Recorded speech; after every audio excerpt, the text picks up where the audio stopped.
मह्यं ददाति सुपदान्तिकं वन्देऽहं श्रीगुरोः श्रीयुक्तपदकमलं श्रीगुरुं वैष्णवांश्च श्रीरूपं साग्रजातं सहगना रघुनाथान्वितं तं सजीवं साद्वैतं सावधूतं परिजनसहितं कृष्णचैतन्यदेवं श्रीराधा कृष्णपादान् सहगना ललिता श्रीविशाखान्वितांश्च नमो विष्णुपादाय कृष्णप्रेष्ठाय भूतले श्रीमते भक्तिवेदान्त स्वामिनिति नाम्ने नमस्ते सारस्वते देवे गौरवाणी प्रचारिणे निर्विशेष शून्यवादी पाश्चात्यदेशतारिणे नमो महावदान्याय कृष्णप्रेमप्रदायते कृष्णाय कृष्ण चैतन्य नाम्ने गौरतिषे हे कृष्ण करुणा सिंधु दीनबंधो जगत्पते गोपेश गोपिका कांत राधा कांत नमस्ते तप्त कांचन गौरांगी राधे वृंदावनेश्वरी वृषभानुसुते देवी प्रणमामि हरिप्रिय वाञ्छाकल्पतरुभ्यश्च कृपा सिन्धुभ्य एव च पतितानां पावनेभ्यो वैष्णवेभ्यो नमो नमः जय श्री कृष्ण चैतन्य प्रभु Nityanand Shri Advaita Gadadhar शिवासादि गौरभक्तवृंद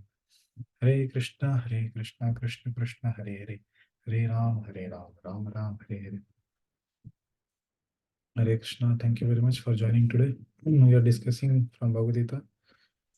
So we'll continue our discussion on 9th chapter. Okay, before we start, anybody wants to share anything from the last session what we discussed? 29th shloka till 29 we discussed last time. Okay, so somebody want to share on that 25 to 29. So maybe one devotee can share about each verse. 25th, 26th we had elaborate discussion. Patram Pushpam Salam. So 25 somebody want to share? Yanti Deva Vrata Deva. What we discussed about that 25th shloka.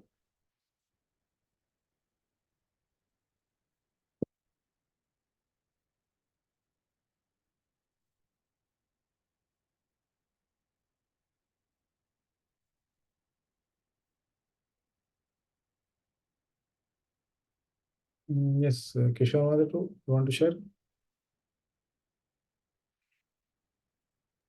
25 I don't remember any much point, but 26 I remember some points. Okay, Prasanna Gopal. Project regarding 25, you mentioned it highlights the eternality of the bhakti and the goodness. There are three types of people. The three types of worshippers you identified or you mentioned in goodness, passion, and ignorance. That is Deva, and then Pitru in passion, and Bhutani that signifies the ignorance. And above three, there is a Madhyajanopima means in the transcendental platform that is called as transcendence. So in brief, it is like it signifies the eternality, and 26th you said easiness of a bhakti, performing bhakti, like basic like easiness, like patram pushpam phalam toyam, like even by offering the leaf, flower, or fruits, the one can perform bhakti. And then of course you mentioned about the purity of three while types of offering types of purity. Purity. I mean, basically, three bhakti terms are used. Okay, maybe somebody else can tell this. Prabhuji, three bhakti terms what you mentioned basically. First was which comes from parampara, and second bhakti is what you mentioned is in the mood of devotion, and the third is offering with purity, basically purity of you have mentioned two types of purity of mind and purity of body, basically. These are two. And one more point you mentioned basically that whatever we offer should be for pleasure and not for personal gain. Okay. Somebody else want to share on the shloka? Some very important points also we discussed. What is bhakti and what is nishkam karma? What is the difference? Can I see? Yeah. Okay. The bhakti is like offering first and performing later is bhakti. And like Nishkama Karma Yoga is like performing first and offering to the Lord next. That is Nishkama Bhakti, Nishkama Karma Yoga Bhakti. What is the reference for that? What is the Acharyas give the reference. Satatam kirtayantam mam. No. This point was different, Mataji. This point was that bhakti is that which is first offered and then performed, and Nishkam karma is that which is first performed then offered. So what is the reference for that? That Baldev Vidyabhushan quoted one shloka. Otherwise, we can say anything, na, and tell that yeah, this is true. So there should be some proof from Shastra. Shastra Praman should be there. Where is the Shastra Praman for this? If somebody asks you, oh yeah, this looks very good to hear, Prasan Gopal Prabhu. Very nice point. But what is Shastra Praman, Prabhuji? Oh, I don't know. So then they will invalidate. They will not accept your point. So why I'm telling, Prabhupada many times told, we should be just like lawyers. So what do lawyers do? They just don't make statements. They tell certain section of the book, certain rule is mentioned, and on this is the point. Correct? Huh? So then it is valid. Otherwise, we can speak anything, and somebody can tell exactly opposite what you are telling. No. First, we have to do the activity and then perform. That is called bhakti. Then what will you say? Yeah. So somebody can tell the Shastra Praman for that. Those who are listening, making notes. So, some Praman was quoted from Prahlad Maharaj's section. Oh, yeah, Emunalwas Pro.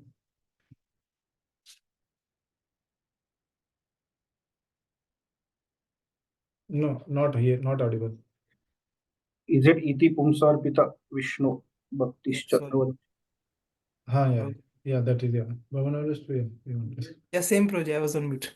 Yeah, you can tell the translation, yeah. Prabhuji said the shloka. The translation is, if bhakti of 9 types is performed after being offered by the devotee to the Lord, I consider that the topmost.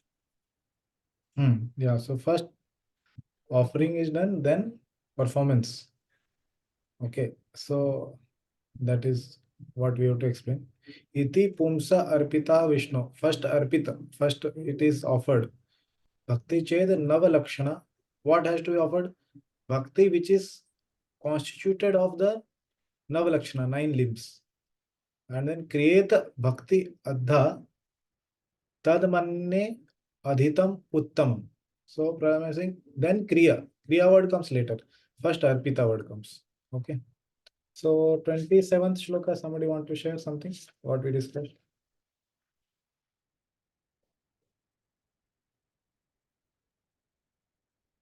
Prabhuji, may I say? Oh, yes. Actually, Arjun puts the question, which type of bhakti has to be performed by all the bhakti. That time, Krishna says that you can do a bhakti with a mixture of both karma and jnana. Yeah, correct. So how is this shloka telling about that?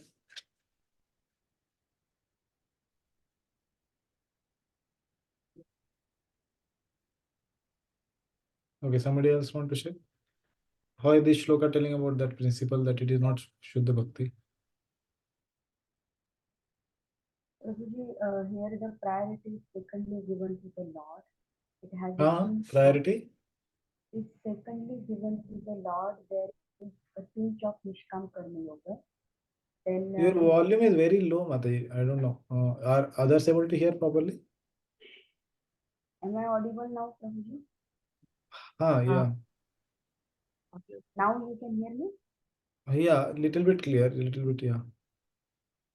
Okay. Prabhuji, Yukta Vairagya and Kevala Bhakti, very important point you explained about in Yukta Vairagya, primary purpose is to serve the Lord, and then used to engage is to serve and then engage in the service of the Lord. And you have given that example of Bhakti Saraswati Thakur using the car in the Lord's service. And what is meant by dovetailing? Dovetailing is we are already possessing something and then we are utilizing in the service of the Lord. That you have explained. Yeah, and what is Yukta Vairagya was discussed, no? What is that?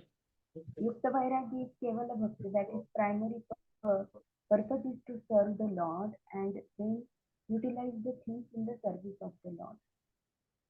That Yeah. example of Bhakti Siddhanta Saraswati Yes. Thakur and the car. Yes. Okay. Thank you, Mataji. 28th, somebody want to share? Yes, Gangapati. Shri Gangapati. Prabhuji, this 27 and 28, you were saying that especially doubting everything in the service of Krishna. Like in 27 also it is whatever act we are doing, whatever we are eating or whatever we are offering, is first offered to Krishna and then can be utilized. And subsequently in 28 also it is saying how one can free from this auspicious and inauspicious things. What is actual bhakti actually? By fixing our mind on Krishna, only Krishna, and thinking about Krishna directly. That is right bhakti, like that. In this way, you're explaining to me. Yeah. And we discussed also from what is the meaning of getting rid of all the pious and impious activities from Sarva Dharman Parityaja Shloka. Okay. 29th, somebody want to share? What is Lord saying? Why he is saying this Shloka 29th?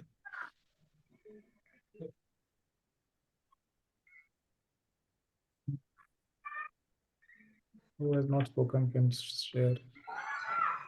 Bhakti Leela Mataji or Deepali Mataji or Jai Shri Radha Mataji, anyone?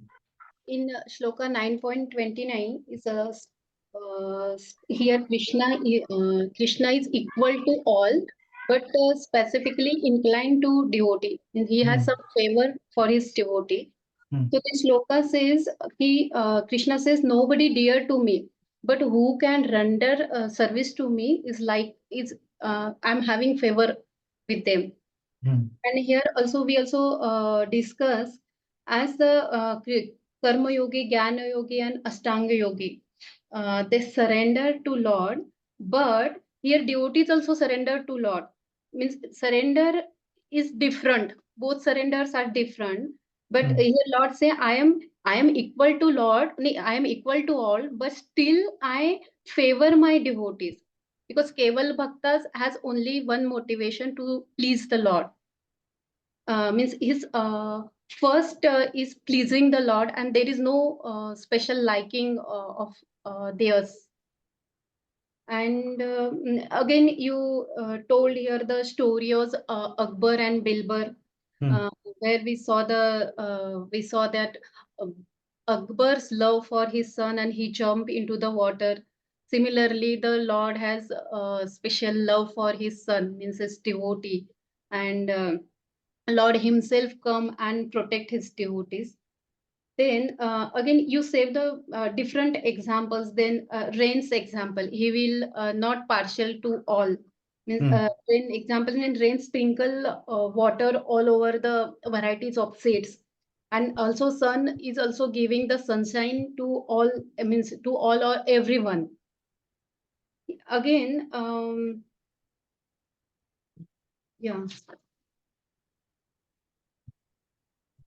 Yeah, again, 2 or 3 examples also we saw. The diamond is set in the ring, golden ring, where the Lord is compared to diamond and the living entity is compared to the golden rings and their relationship. And again, you gave the example of that desire tree. He is not like a desire tree. Lord is not like a desire. So the happiness and distress will also come in the devotee's life. Yeah, Lord is not like desire tree. That was explained because desire tree doesn't get attached to the person whom he gives the commodity, then he will not get attached. So in that sense, he is not like a desire tree, but he is giving the commodity to the devotee. So in that sense, he is a desire tree like that. So okay, anybody else want to share any point? Prabhuji, one more example. Okay, one by one you can share. Prerna Mataji there, Mukund Patru. Yeah, Prerna Mataji. Prabhuji, Samoham, so you have explained very nicely the meaning of summer or equal. Equal treatment, that means some doesn't mean always equal suitable treatment. Hmm. That is, we also see in that verse, na? Pandita Samadarshina. So Sama doesn't mean equal to all, but Sama means equally treated, equal, suitable. What is suitable for them? What is suitable for them? Hmm. That point was also explained by me. Yes, thank you. Is Mukund Patra? Prajay, Okay, Shri Gangaputra want. Yeah. Prajay, just one more example. I just remembered that you given that charitable disposal. Some person may be very charitable, but at the same time he has some special inclination to his towards his children. That example. The same Lord is like equal to everyone, but he has some special favor towards his devotees. Like, I think from Srila Vishnu Chakravarti. Yeah, we discussed that. Yeah. Mukund Patra, you are sharing something you want to share? No, Prabhuji, that's only the other devotees I shared. Okay. Thank you. Okay, so we'll discuss from 9.30 shloka onwards.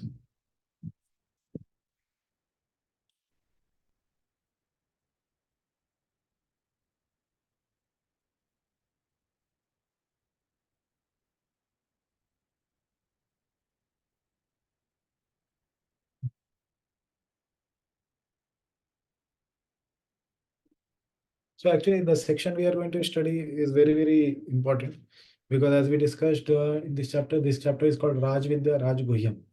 Very, very confidential. So what is that confidential thing? Is very, very affectionate to the devotee. He told also those shlokas where he said, I personally take care of my devotees. Where did he say? 922. 9.22. What is the shloka? Ananya Correct. Yeah. Yeah. So he told Tesham Nityabhiyuktanam Yoga Kshema Vahamyam. I carry what they lack. Right. So he personally does that. And I maintain what they have. Okay. So these two things he mentioned. And then before that also he mentioned in shloka number 13 and 14. What are 13, 14 shloka?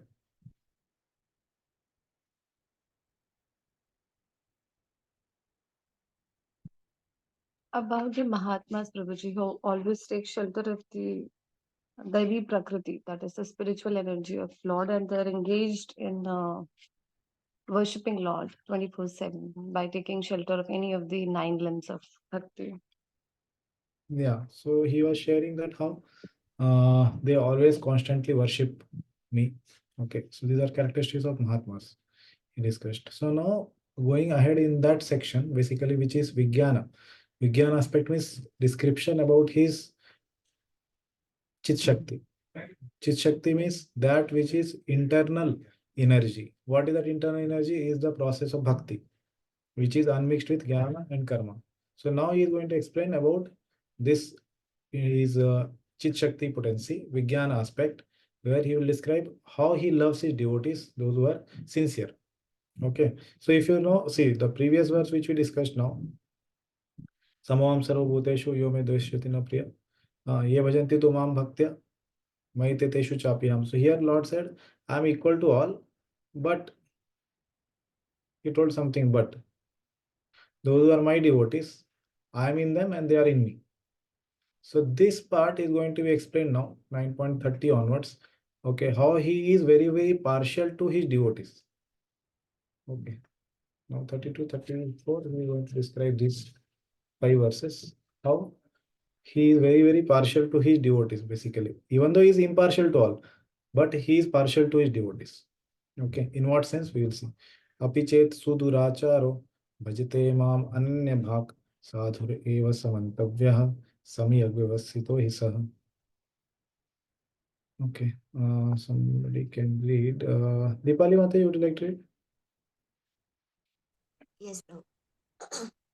Even if one commits the most abominable action, if he is engaged in devotional service, he is to be considered saintly because he is properly situated in his determination.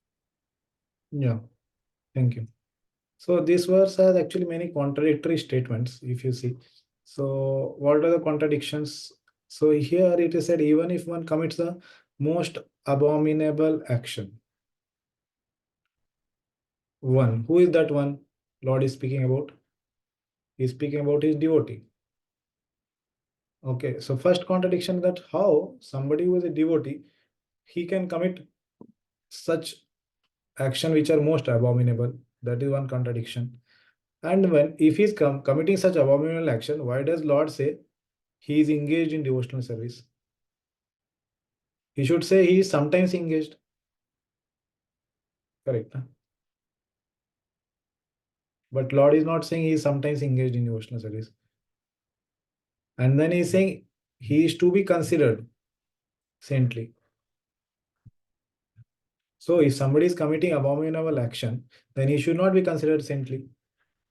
But he is saying he should be considered saintly. And then again he is saying, and he is properly situated. So how, if somebody is committing abominable activity, why is properly situated? This also should not apply to that person. And then again he is saying he is having determination. If that person was having determination, then how did he commit this abominable action? So many contradictions are there actually in one statement. Okay. So we'll try to understand why so many contradictions are there and Lord is saying like this. So what is the meaning of this shloka? See, what word meaning? Very important is here. Api, chet, even if. Okay. So he said previous shloka that samoham sarva bhuteshu name dveshvasena priya. Okay. And then he is saying that I am equal to all, but this is particularly for his devotee, he is saying. What? Even if my devotee do something, even if is not for other paths. Because those who are on the path of jnana, they should already have a pure heart. But here this person does not have a pure heart. Why? Because he is committing abominable action. That is first thing. And what kind of abominable action? Not durachar. Durachar means something which is bad. Sudurachar. Correct. Now, like we have sugandha. Gandha means fragrance. Sugandha means what? Very, very, very good fragrance. Correct. Su. Word indicates the superlative degree. And then what he is doing? Bhajite. He is doing bhajan. Whose bhajan? Mam. Lord is saying he is doing my bhajan. What kind of bhajan he is doing? Ananya. What is the meaning of Ananya? No karma, no jnana, no yoga. But he is doing which kind of bhajan? He is doing kevala bhakti. Okay. So that is a point he is saying. Ananya bhak. For that person, even if this kind of person, who if he does something sudurachar, for that person, he should be considered sadhureva. Okay. Eva means what? See, what is the translation? Certainly. And samantavya. Mantavya means to consider. And mantavya means certainly again. This again the suffix which is there, yah. He is saying he is to be considered. Basically, it is like again certainly. Two times Lord is saying certainly. Sadhu hi samajhna hi chahiye. In that, in Hindi we can say. Okay, in English I don't know how to say. Certainly he should be considered sadhu. Certainly he should be considered. Two times you have to say basically. So this eva also means certainly. Okay, so two times he is saying certainly. Means what? He must be considered sadhu. And not considering him sadhu is an offense. Okay, not considering it is an offense. That will be explained in the commentary. Okay, if somebody thinks, no, he is not sadhu, or he thinks, oh, he is sadhu when he is doing bhajan, and he is not sadhu when he is not doing bhajan, then that is offense. Okay, and then he is saying samyak. Samyak means what? What Prabhupada has translated? Completely. If somebody is completely situated, then why he would commit abominable action? So that also doesn't seem possible. And he is vavasito. he is situated in determination. Vyavasthit hai. He saha. Okay, that person. So basically, this shloka, we can say title would be like something which is incidental or accidental, like that. Same thing. If some abominable action or sin is committed, for him, what is the take of the Lord? Okay. So this incidental accidental thing is important here. It should not be not accidental, like that. Okay. We will discuss in this. Yes, Mate, please read. Srila Vishnu Chakravarti. My attachment to my devotee is my very nature. That attachment does not decrease, even if the devotee commits wrong or I make him come up to the highest standard. If someone with bad conduct, addicted to violence, thievery, or adultery, so durachara, worships me and worships no one except me, and does not follow any other process like karma or jnana, and has no other desire than my desire, Ananya Bhakta, he is my devotee. Yeah, so these word meanings are explained here. Just one minute. So see, these words are explained. What is the meaning of the word sudurachara in the shloka?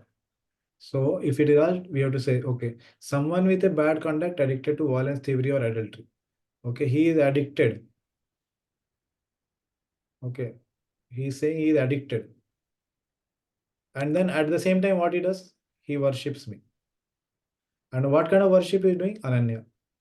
That I explained. No karma, no jnana, no yoga. Ananya means always that one. Okay, or whenever it is said determined bhakti. Bhakti with great determination means what? He follows to worship only Krishna. That is only great determination. Okay, not fasting for 5 days, 10 days. That is not determination. Okay. Has no other desire than my desire, Ananya Bhak. And then he is my devotee, Lord is saying. Saudhire Samantavya. Yeah, continue. But considering his bad conduct, how he is a devotee, he is to be respected, mantavya, as a devotee because of his devotee qualities. It is a command. Not doing so is offense. My order is the authority. Who is saying now? This is a question from the opposition party. And the answer is given by whom? Who is answering here?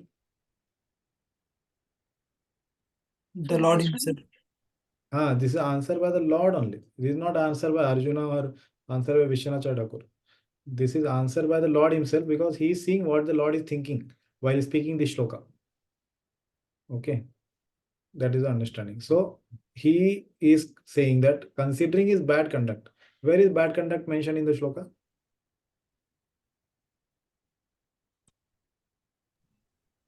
Sudacharo. Sudurachara. Okay, that is mentioned. So he is taking that point and saying then how is a devotee? Where is devotee mentioned in the shloka?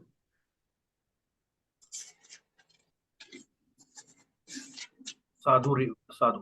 Sadhu. Right. He is said to be sadhu. See here. This was mentioned. Okay, so answer is saying he is to be respected. Mantavya. Certainly, he should be considered what? A devotee. Sadhu. Why? Because he has devotional qualities. Where is the shloka mentioning he has devotional qualities? Bhajate Ananya Bhak. Ananya Bhak is different. Ananya Bhak is not having karma, jnana, yoga. Okay. Bhajate Mam. Yeah, bhajate. Okay, he is engaged in devotional service. What else? What else shows that he has devotional qualities? He is a devotee. Vyavasita, situated in determination. He is situated with determination. He is Vyavasita as well as he is Bhajate. Correct. So these words are saying that he is having devotional qualities.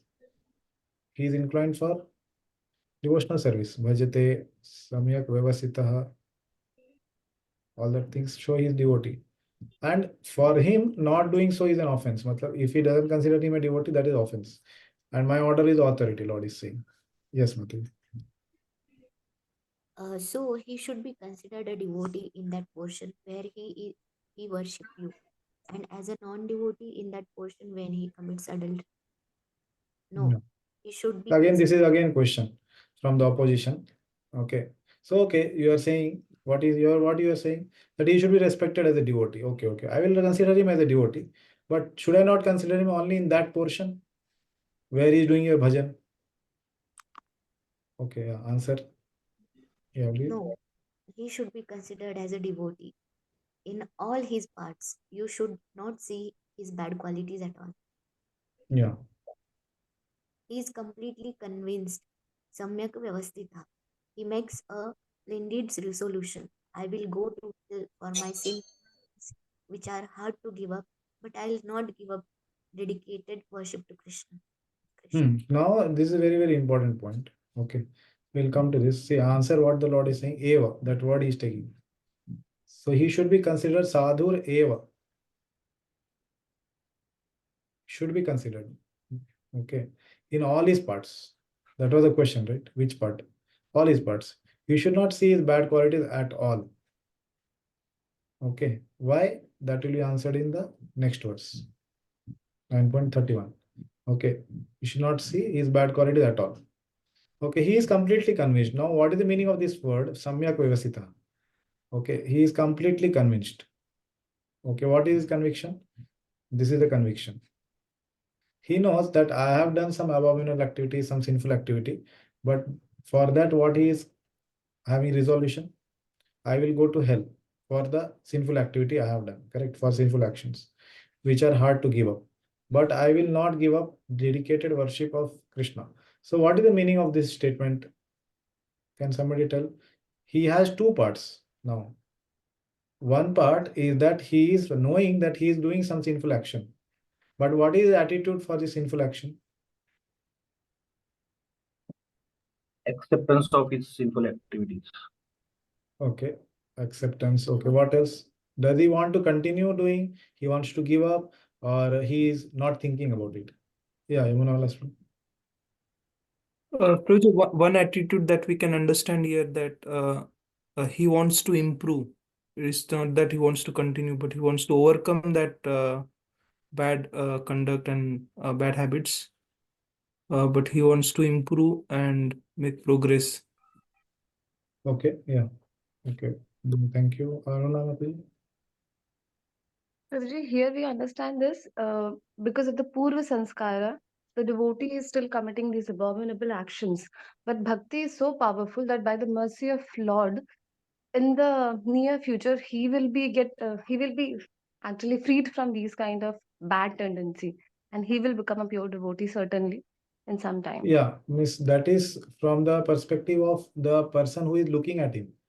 My question is about the person who has done, what is his attitude for himself? Prabhuji, actually, I said it from the perspective of a devotee itself, because even if I would say I am also not completely doing right. So, because I'm convinced about the bhakti that it will, it'll help me get rid of my bad habits, certainly in future, because it is written in the Shastra. So that is why we are fixed in bhakti. Ki, okay, we are not perfect now, but maybe in next life or maybe after so many lives, whenever Krishna wills, we will be becoming his pure devotee. That is the promise, I guess, Yeah, of that is performing the correct. devotional service. Yeah, but now currently his understanding is that, okay, whatever may be the situation, I will do bhakti and I will not give up the dedicated worship of Krishna. Okay, so his samyak vyavasita, what is there, that he is not ready to give up. Okay, he is not considering that, oh, I am impure, so I will not be able to do bhakti. I am so impure that I cannot do bhakti. Okay, he is not thinking like that. Okay. Yes, Kishore Madhav. Yeah, but he has some compulsion to do sinful activity, which he cannot avoid for any reason. But internally, he wishes that he has to do bhakti, but for some reason, he is not able to give up the sinful actions. Yeah, correct. Okay, so that is one thing is there. Okay, we'll just note down. So some compulsion he feels for sinful activity. Okay, for sins, and earlier Mataji said that he knows that he will become devotee. Okay. Yeah. Jai Shri Radha. Prabhuji, he is repenting himself that he knows that that is wrong, that is not good for his devotional service. But he is repenting, he is going towards Krishna only and repenting. and he has full faith, and so he is not leaving the Krishna's worship. Okay. Yes. Thank you. Self is So repenting, like yeah, he is repenting, and you said that he knows it is not good. Okay. He is repenting, and he understands that sin is not good. Okay. Thank you, Prabhu. Yeah, Jai Shri Radhamati, please. Hare Krishna Prabhuji. I think because of his conditioning, he could not leave that sinful actions. And on the other hand, he's attached to Krishna and his worship. I think. Yes, yes. Okay. So here, both the sides is there. He is having attachment for Krishna's worship. And what the first part you said, Mataji? Because of the conditioning. Okay, he has conditioning. Okay. Okay. Prasanna Gopal. Yes, Guruji. Like he is accepting his situation based on his his bhakti, whatever devotional knowledge he has got. Based on that, he's understanding this is sinful activity, and he's repenting on his sinful activity, and he is also accepting his helplessness, and further he wants to he wants to continue worship of Krishna as a result or as a solution for that situation. Yeah. So Almost all the everybody things are saying same thing. Yeah, same thing everybody saying. We'll just read one more slide and then take other devotees. Yes, Mataji, please read. My quality of being controlled by pure bhakti is my very nature and cannot be given up. The Lord intensifies meaning of his previous statement by saying in the present verse that he is attracted to even the devotee with a despicable activity. If an Ananya Bhakta, even doing very degraded activities, worships me, serves me by singing my glories and by other acts, he should be still considered worthy of respect. Sadhu. He is Ananya in the sense that he does not worship or take shelter of anyone other than me. Yeah, so that is the meaning of the word Ananya. Okay. And what he is saying that Lord is explaining about his Chit Shakti potency or his internal potency, that what is his quality. He is controlled by pure bhakti. Okay. That is my very nature. That is his nature. That is Vigyan aspect he's speaking. And it cannot be given up. So this is speaking for whom? For this shloka. Not for a pure devotee who is not having any conditioned part, who is not committing any sinful activity. He is speaking in which verse? He is speaking in 9.30, not in Satatam Kirtantam. Okay. So the Lord intensifies the meaning of his previous statement. Okay, what was his previous statement?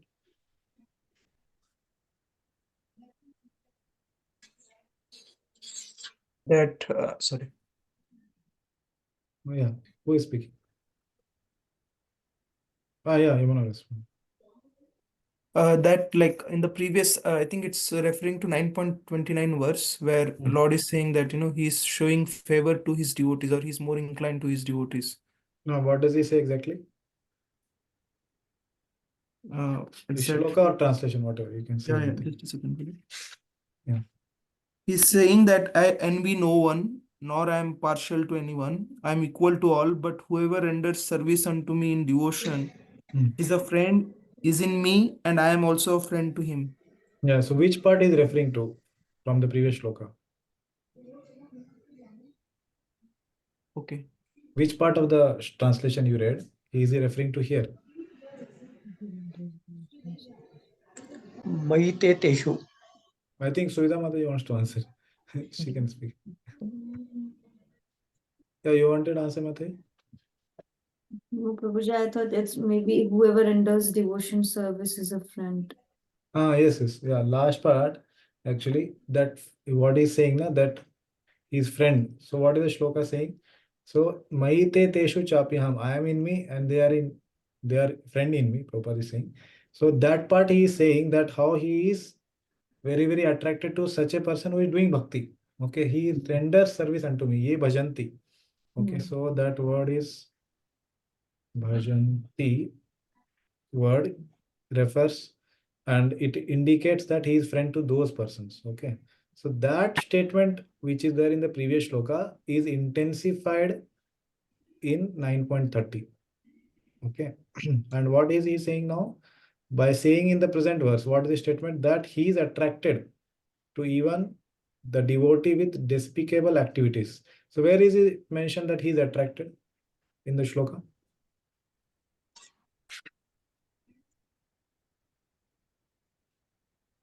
In the shloka. No, in 30 shloka, obviously, that we are discussing. Where is the Lord saying that I am attracted to such a person?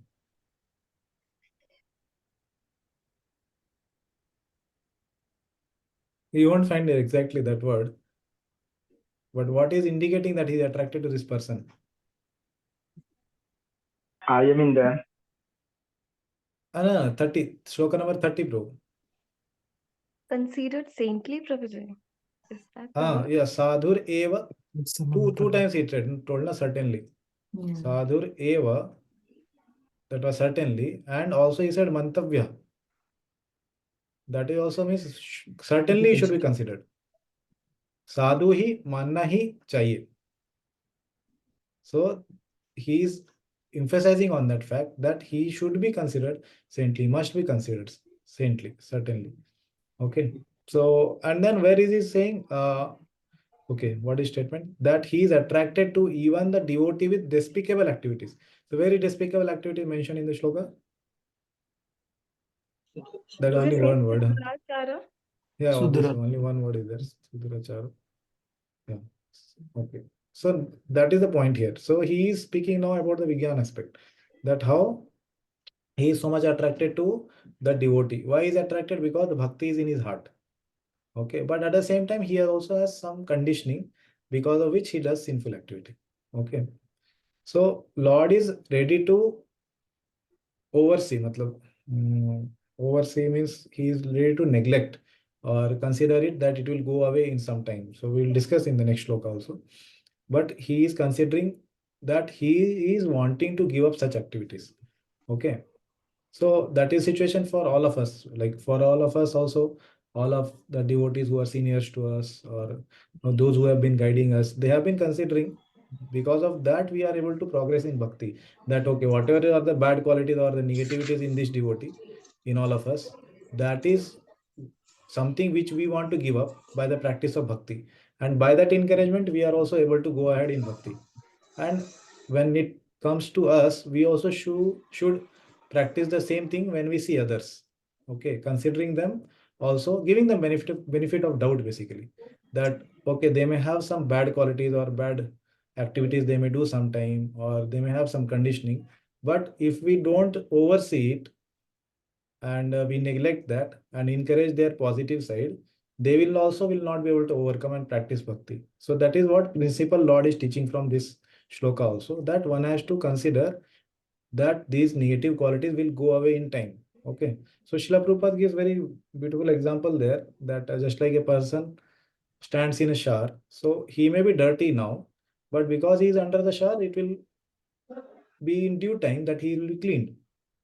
So one should not at the time of bath discredit that you have so much of dirt. Okay, so that is the point Lord is wanting to convey. Yeah, and then he is saying that yeah, he has what all good qualities he has. So Lord is focusing on that. Okay, focus is on good qualities that the devotee is having. So he's saying he is my Ananya Bhakta. If even doing very degraded activities, he worships me. These are some good things Lord is pointing out. Okay. Okay, and what he does, he sings my glories. Okay, and he is what? He is Ananya. This is another quality. See, so many qualities Lord is pointing out here. So many good qualities he has. So he will quickly become righteous. He will say in the next verse. Okay, and he takes shelter of only me, nobody else. These things he is saying. Okay, so yeah, somebody else can read Baldev Bhushan's commentary. Yes, Prashant Gopal. Baldev, he accepts me alone as the supreme goal and master.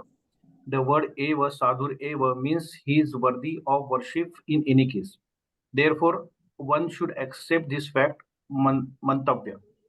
It is injunction of the Lord himself. Not to do so is an offense. The Lord then supports his order by giving the reason why this devotee is worthy of respect in any case. He has the base type of conviction in the form of being fixed only on me, samyak vyavasitah. Yeah, so almost similar points what Vaishnav told. This is an offense if not considered sadhu. Okay, and then Samya Vyavasita, he had the conviction, or the word used by Vishwanath Thakur was determination. He has the determination. Let me go to hell, but I will not give up the worship of Lord. Okay, that determination, that conviction he has. So almost similar explanation. So one focus point here is, again, in any case, he is saying the word sadhur eva means that he is worthy of worship in any case. So what is the meaning of this in any case? What is he indicating?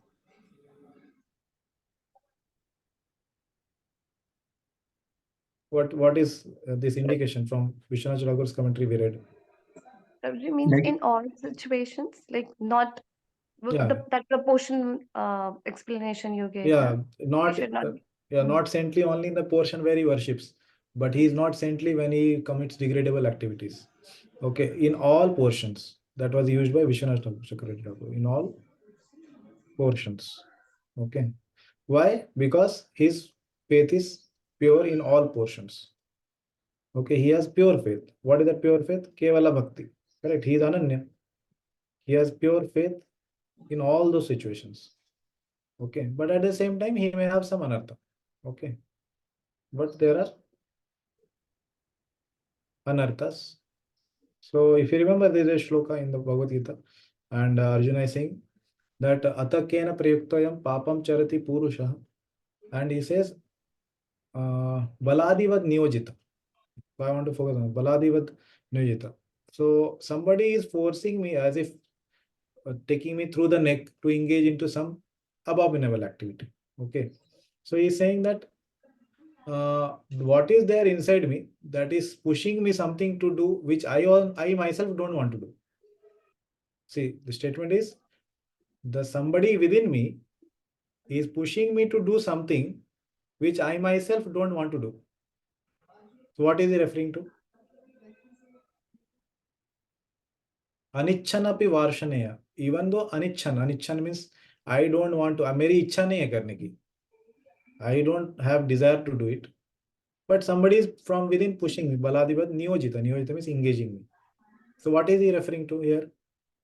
Is he referring to his pure faith, or is he referring to his anartha? Anartha is basically lust, which was mentioned there. Yes, correct. So he is referring to the anartha's part, which is like his conditioning, or not Arjuna's, basically referring to a sadhaka. Yeah. So his conditioning, that is what referred to there. Basically, that is impure. It's not still purified. So conditioning is like swabhava. Okay, his nature. If you remember in previous sections of Bhagavad Gita, we read about that impure nature, Krishna also described. Okay, so impure nature or swabhava, okay, means his conditioning is there. That is impure still because of anarthas. But his faith is pure. That is Shraddha is pure. Okay. Okay, we'll continue. Yes. Please read, Prabhuji. It is said, the person who has exclusive devotion to the Supreme Lord Hari may have serious contamination, but he is still glorious. The moon, though having spots on it, is never depicted by darkness. Narsimha Purana. Yeah, so this is a very, very important verse where Lord is saying 2 points. See, the person who has exclusive devotion. So this is referring to obviously Samyak Vyavasita, okay, Ananya devotion, only to Supreme Lord, and may have serious contamination. So again, somebody may ask, oh, how is it possible? Somebody has exclusive devotion, but at the same time he has contamination. So exclusive devotion means his faith is pure. Okay, he wants to do worship of the Lord. His Shraddha is pure. He wants to only worship the Lord. But at the same time, he has some anarthas. Okay. And anartha nivritti is part of the process, and that will go away in time. Okay. So he has anarthas, or he has some impurity in his heart. So these are the 2 parts. But he is considered glorious. Okay, please keep yourself muted if you have some other thing. You can mute them. Yeah, so he is still considered glorious. Sadhur eva. He should be considered. And then another thing is saying the moon, though having spots on it. So what is this spots compared to? Moon is, Anartha. yeah, moon is devotee. And this is Anartha. Yeah, and is never defeated by darkness. Okay, there is obviously another translation which we'll read. Prabhupada's translation is that it doesn't affect the shine of the sun, moonshine. Okay, so the is never defeated by darkness, or the moonshine is not affected. That moonshine is referring to his Shraddha, basically, his pure faith. Okay, that pure faith is not affected.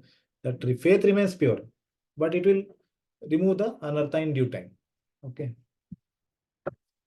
Yes, please continue.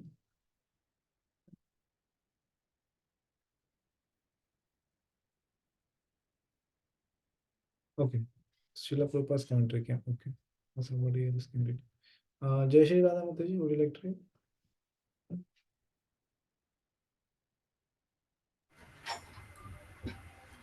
The word Durachara used in this verse is very significant and we should understand it properly. When a living entity is conditioned, he has two kinds of activities. One is conditional and the other is constitutional. As per protecting the body or abiding by the rules of society and state, certainly there are different activities, even for the devotees, in connection with the conditional life, and such activities are called conditional.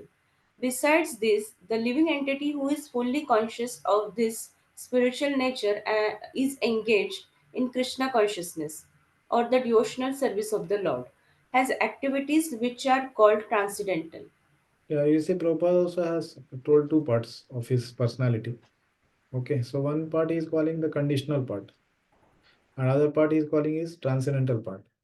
Okay, so the living entity is conditioned, that is accepted, and he has two kinds of activities in that state: conditional activity and his constitutional activity.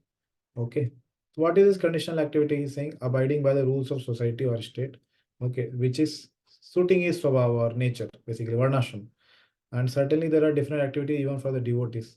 Okay, in connection with the conditional life. Okay, so he is referring to these two things. So here he has told that part which is his pure part or the Shraddha part or faith. So here he is saying, see, spiritual nature. Okay. So he is conscious of his spiritual nature and is engaged in Krishna consciousness. These are his positive parts for the devotional service of the Lord, and has activities that are called transcendental. So these are all based on his pure faith. Yeah, continue. Such activities are performed in his constitutional position, and they are technically called devotional service. Now, in the conditioned state, sometimes devotional service and the conditional service in relation to the body will parallel one another. But then again, sometimes these activities become opposed to one another. As far as possible, a devotee is very cautious to so that he does not do anything that could disturb his wholesome condition.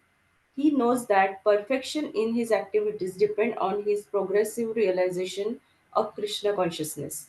Sometimes, however, it may be seen that a person in Krishna consciousness commits some act which may be taken as most uh, abominable socially or politically. Yeah, see, now Prabhupada is beginning to explain what is conditional state, what is constitutional state. So conditional state he is speaking now, that first part of the personality. So in the conditioned state, sometimes devotional service and the constitutional, okay, they become parallel. And then sometimes they become opposed. Okay, so conditioned state, here what he is explaining. So opposing is when he does sinful activity. And when it is not opposing, that time he may do the activity of varnashrama which are anukul. Okay, so this sinful activity is pratikul. which is coming. Why? Because of doing activities which is coming from his anartha or impurity which is there in the heart. So he is doing these kind of activities, okay, which are all part of his conditioned state. But in the same conditioned state, he may have some conditioning to do some pious activities like going to temple, okay, chanting some mantras. So in that case, it is not pratikul, that becomes anukul. Okay, so that part I'm not taking here because the discussion is about this opposing part. Okay, so pratikul part is there, which is there in his conditioned nature that Prabhupada has explained here. Okay, so that is his impure swabhava, which is there. So, and now he is saying, what should be the attitude of such a devotee when he is thinking about himself, not about others? A devotee is very cautious so that he does not do anything that could disrupt his wholesome condition.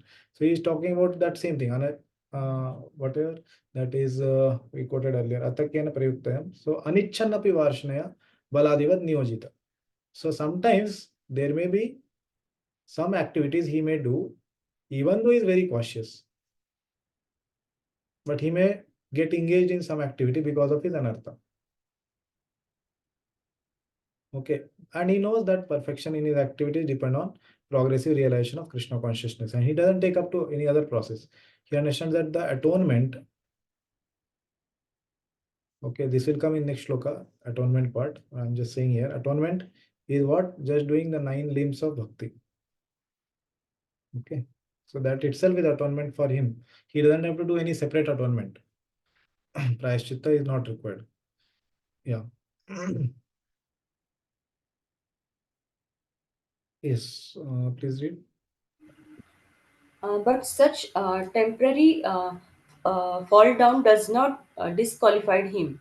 In the Srimad Bhagavatam, it is stated that if a person falls down but is wholeheartedly engaged in the transcendental service of the Lord being situated within his heart purifies him and excuses him from his abomination.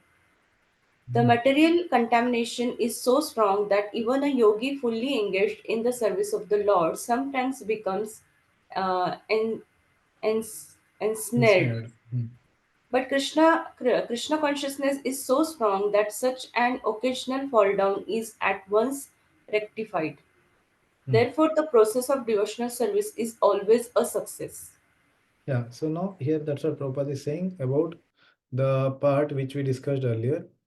See, temporary fall down. It is all something which is temporary, and he will quickly become purified. Next shloka will tell, very quickly he becomes righteous.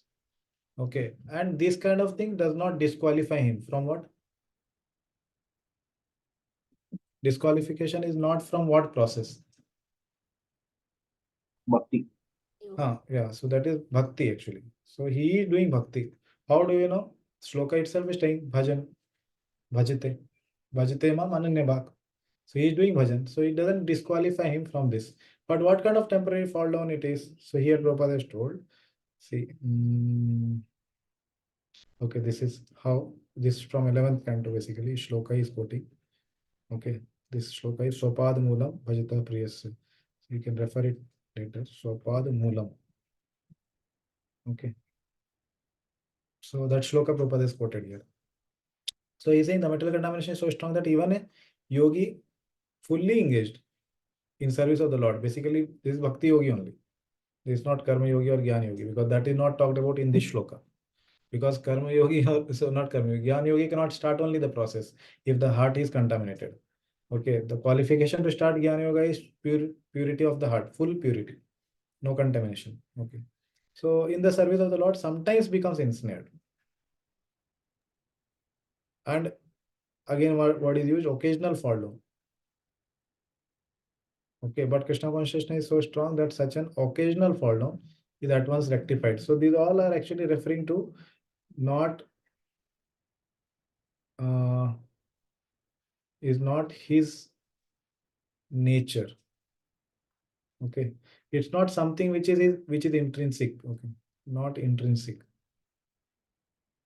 Okay, it's not the part of his internal things, basically internal wiring we can say. Basically whatever he has faith in or that faithfully he wants to avoid, That's what Prabhupada is saying. So that's why the title, what I was saying of the shloka, incidental or accidental things are told in this. Okay. So these are all accidental or based on his conditioning.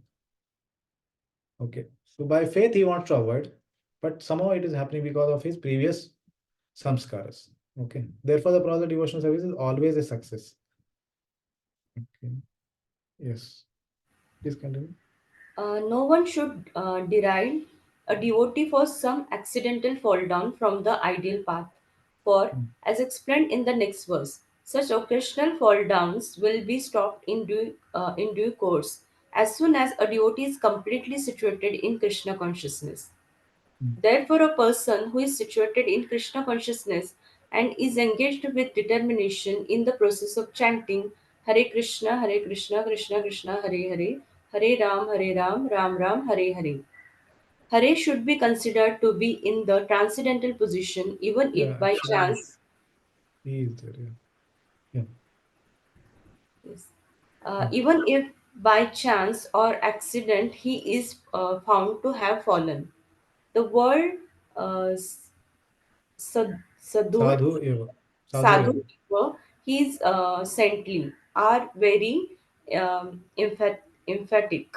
Yeah, that's right. The word certainly was used there. So yeah, see here the point is very, very important. See, previously Prabhupada said it does not disqualify him. Means if somebody has done some activity which may not be his according to his faith or nature, or he did not want it to do, but because of some previous conditioning, he was pushed somehow to do it. Okay, or he came in some bad association and he did it. And there can be two kind of things. It can be like something which is minor. Okay, like he stole some money, 1,000, 2,000, 10,000 like that, or he slapped somebody, okay, like that, something like that. Or it may be major. Major thing can be like he stole some lakhs and crores of money from the ISKCON temple, or he severely hurted somebody and his limb is permanently damaged, or he killed somebody. Okay, or yeah, there are many things told in Shastra, like he hurted his guru, or he did some abominable activity with the wife of the guru. So many major abominable activities are told, and there are minor. So in both the cases, Lord is saying they may be occasional or it may be accidental. Okay. In both the cases, he is not considered disqualified. Okay, there may be different actions. Okay, it's not that oh he should be considered sadhu and whatever he may be doing he should be considered sadhu only. Especially this should not be told by the devotee who has conducted the abominable activity. He should not justify himself saying that oh you have not read Bhagavad Gita 9.30. That Prabhupada is going to tell in the next part of the purport. But I'm just saying he should not justify. This shloka is not for oneself to be quoted. But obviously we should understand the Siddhanta. Okay, but this is more important for those people who are going to take a decision in such cases. So what is saying, no one should deride a devotee for his some accidental fall down. Okay, if it is major, then one should take some action. Surely something managerial action has to be taken, so that the faith of the devotees in the community is not lost in the path of bhakti. Some action should be taken, and also devotees should be uh, uh, setting good example by taking some strict action on some major occasional fall downs if they are there. But it should not be such a action that the devotee is dealt in such a way that he has to leave bhakti only and he stops chanting. He should be not dealt in a envious way. Okay, or and if somebody or some manager already has some envy in heart for the devotee, and he may say, oh now you have come under, now you have done something wrong, so I will make sure that I take out my envy on you. So that kind of manager should be kept away if somebody has that. But in general the managers are very mature and they take some mature decisions, and they make sure that as a manager they take some strict action. I'm saying about major falls or major okay accidents. Okay, and then as a person, that person, the manager also is a person. he should personally ask that person, okay, I understand this is your conditioning. You did not want to do it, but how can I best help you to practice bhakti? You may not be able to do bhakti in this place now because it was a major accident which happened, or it was something which is going to remind other person in this community again and again about the accident which happened. So better you do bhakti somewhere else. How can I make proper arrangement for that? So that manager may have a personal care for that person, but for setting a example in the society, seeing the time, place, and circumstance, and the candidate, all four should be ascertained, and then decision should be taken very maturely, so that he doesn't give up bhakti. And if it is something minor, then okay, he can be like service can be changed, so that again that kind of conditioning doesn't creep in. Like somebody is having some weakness with the internet usage, he should be given some other service where he doesn't get to use the internet freely. He can be given some other physical service or something like that. So these are like minor things, okay, and they are minor accidents, okay, and they should be dealt in a way that he is one-to-one dealing, and it's not hurting the society also. And its own, like he did something small, it hurted one department or some department other personnel, like that, so it can be dealt little mildly. But in both the cases, the dealing should not be in such a way that he has to give up bhakti. And he will think, oh no, devotees actually there, even though it was accidental, and they have taken such a strict action. Like recently, now we are hearing, yeah, Bhagavatam, many examples are there. No need to quote, but yeah, Shringi giving curse to Parikshit Maharaj. It was like something small that Parikshit Maharaj just kept a snake which are dead, not alive. And then he was given such a severe punishment that he has to give up his life. It was completely, what you say, improportional kind of thing. So that kind of thing should not be done. Okay. So this is one major thing which we should understand. Okay. So seeing the severity of this accident, okay, one should be taking up the corrective measures. That is the point. Okay. Yeah, please read. They are warning to the non-devotees that because of an accidental fall down, a devotee should not be derived. He should still be considered saintly even if he has accidentally fallen down. And the word mantavya is still for emphatic. More important. Yeah, that's what I was saying. It is again one more certainly. Prabhupada is saying in this way. Yeah. Read. If one does not follow this rule, the derides a devotee for his accidental fall down, then one is disobeying the order of the Supreme Lord. The only qualification of a devotee is to be unflinchingly and exclusively engaged in devotional service. Yeah, correct. So he is having this qualification, bhajan, bhajate mam ananya bhav. Okay, one more point here it came. I forgot to take. Where is it? Yeah, correct. See here, even is so strong that even a yogi engaged in service of the Lord sometimes become ensnared. Okay, so Maya is very strong, that all of us know, and just like we say, Krishna consciousness is like a war against the Maya. So in war, Prabhupada also many times gave this example that how there may be people who are soldiers, foot soldiers. There may be people who are like fighting on the elephants. There may be people who are having their own chariot, Ekrati, Dasharathi, Maharathi, Atirathi. Many kinds of people are there, and there are more and more senior people. So does it mean that only soldiers will get killed? And Maharathis like Karna or Bhishma, they will never get killed. Is it like that? Does it mean that in war only some foot soldiers will get killed? No, anyone gets killed. Yeah, anyone can get killed. So even a yogi who is fully engaged in service, and he may be very high post or position or in Varna or his ashram or in the management, he may be having very high post also in the society. Okay. But still, because everybody is in the war and everybody may have some conditioning and everybody may not be fully pure. Okay, some may be perfected, some may be in the process of perfection, some may be a practitioner, but externally there may be different posts, higher posts, lower posts, or externally somebody may be having a higher ashrama like sannyas ashram or yeah, whatever.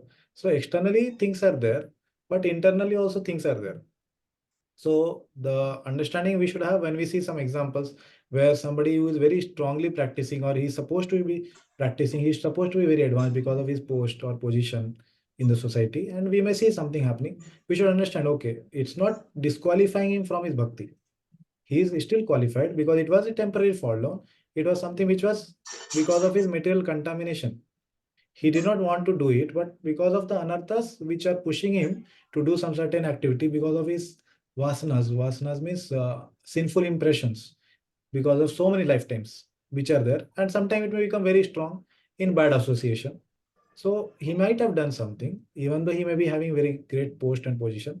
But one should understand that Krishna consciousness also is so strong that such an occasion for fall down is at once rectified, given that he is engaged in devotional service. But there may be external measures should be taken as a manager. Okay, so that also we have to understand. It's not that, oh no, no, no, it's never no action should be taken because Bhagavad Gita says like this. No, that is also not a mature point of view. Okay, so that point was important. So we also should not be bewildered. Arey, how did this happen?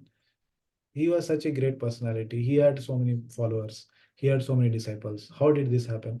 No, it happened many times earlier. It happens now, and it may happen in future also. Okay, but we should not be immature to take that as disqualification for his bhakti or disqualification for our own bhakti, and we lose faith. Oh, okay, how such a great person, he could not practice bhakti. Where is my chance? No, one should not think like that. Those who have anarthas, the only chance is there that practice bhakti. No other path can accommodate you. Okay. So one should not say, I have so much anartha that bhakti also cannot accommodate. Not like that. So that I wanted to highlight. Yeah. Yeah. Yeah. So see here, Prabhupada is saying, and he derides a devotee, then one is disobeying the order of the Lord. Okay. So he should not deride a devotee or take out his envy from on that person as a manager.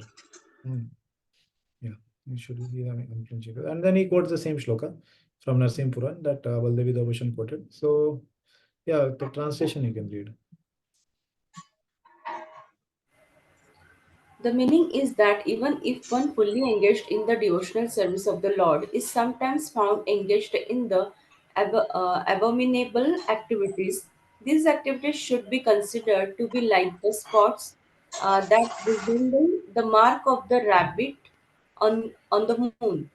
Such spots do not become an impediment to the diffusion of moonlight. Similarly, the accidental fall down of a devotee from the path of saintly character does not make him abominable. Yeah, see, such spots, these are like anarthas, do not become an impediment to the diffusion of moonlight. What is the diffusion of moonlight? His pure faith, his faith in bhakti. That is not affected. Okay, he has anartha, but that anartha will go away as it will be described in the next shloka. Okay. Yeah, please read. On the other hand, one should not misunderstand that a devotee in transcendental devotional service can act in all kinds of abominable ways. This verse only refers to an accidental accident due to the strong power of material connections. Devotional service is more or less a declaration of war against the illusionary energy. As long as one is not strong enough to fight the illusionary energy, there may be accidental fall downs. But when one is strong enough, he is no longer subjected to such fall downs, as previously explained. No one should take advantage of these words and commit nonsense and think that is still a devotee. If he does not improve in his character by devotional service, then he is to be understood that he is not a high devotee. Yeah, so it's very, very important point. Actually, these all points are like very, very crystal clear what Prabhupada is saying, very important. So this is the other side, okay, of this shloka, that somebody who is misapplying this shloka and he is saying he is justifying his own bad activities. Okay, so here Prabhupada is saying one should not misunderstand that devotee in transcendental devotion service can act in all kinds of abominable ways. So this is not like a license for doing any sinful activity. Not in that way. What is the point said here? That person is considering this sinful activity as anartha. He knows that I have to give it up. But Prabhupada is saying what? This person who is misusing this shloka, he is thinking that sin is not an anartha. He doesn't want to give up. He wants to do it. His goal in life is to do sinful activity on the strength of what? On the strength of what he is doing sinful activity. This shloka or Bhagavad Gita. Huh? Strength of Ananda Bhakti. Yeah, strength of bhakti. Seventh offense he is doing. What is seventh offense? Yes, Arun, what is seventh offense?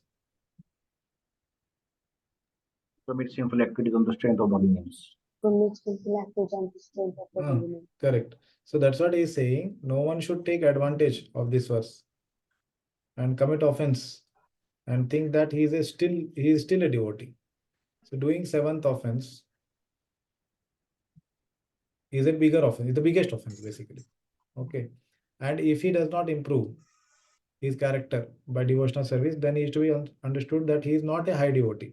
Means he is not wanting to give it up, because if he has kept it in the anartha section, then anartha section will go away in the anarth nivritti. Okay, but he is not wanting to give up such sinful activity, then the Lord will not remove it because he has a desire to commit it. Okay, only if he wants to give up, then Bhakti will work on him and it will take it away. But if he wants to keep it, then why the Bhakti will remove? Bhakti will fulfill it. Oh, you want to keep it, so let it be there. Okay, so Bhakti will fulfill that desire. So here we have to understand this is it's all accidental, but accidental does not mean it is. See, you must have heard this word premeditated. So premeditated act. So this premeditated act can be of two types. One which is coming out of his crooked mentality. What is the crooked mentality? That is told here. He is taking advantage. Okay. This is wanting to take advantage of the path of bhakti. You know, bhakti is so good. Yeah, just by chanting one mantra, all the mountain of sins can be destroyed. What to speak of the sin which I am going to commit today? He already planned that I am going to do it. And he is knowing that after doing it, I will chant the Mahamantra. So example is given in Srimad Bhagavatam, like so many Brahmanas told Indra that no, you can kill this Brahmana and then later chant the mantras and then you will be purified of all this sin. Or somebody going into the altar, he's thinking, no, okay, no, I will commit this problem, this mistake. And then later Aparadha Shodhana mantra is there, that whatever aparadhas I have done, let it all nullify by the chanting of these prayers. One thinks like that. So these are all our what? Crooked mentality. Thinking that the path of bhakti is so strong that it can remove my sins which I am going to do, sinful activity which I am going to do on the strength of bhakti. That is seventh offense. And there is second type of premeditated act that is based on vasana or conditioning basically. So what is the conditioning? Like somebody might be addicted to some smoking or drinking. Like we had proper time, so many people who were hippies and they came to Path of Bhakti and then they chanted 2-3 days and then after that again they went back and then again they used to come. Correct. But they generally like they got purified and they got situated in very good position that they also could become gurus and they are very strongly positioned now. Correct. So they might have been conditioned in those days because of their previous samskaras or vasanas that were pushing them in that direction. So see, when the Bhagavad Gita says that dhyayato vishayam pumsha, so that whole shloka describes how the premeditation happens for a person who is sincere. The second person, he is also doing premeditation, but he is sincere. Why is he sincere? Because see, no sinful activity can be committed without meditating. That has to be understood. Whether it's dhyayato pumsam One has to do dhyana of that. But he is sincere, he is being pushed by his previous samskaras to meditate on it. He doesn't want to do it, but premeditation is happening because of his previous samskara. And then he is pushed to do some activity which he doesn't want to do. But the first person was insincere, who did because of his crookedness. Why he was insincere? Because he already thought that path of bhakti is so pure that it can rectify my sin. And I will do this sin anyhow.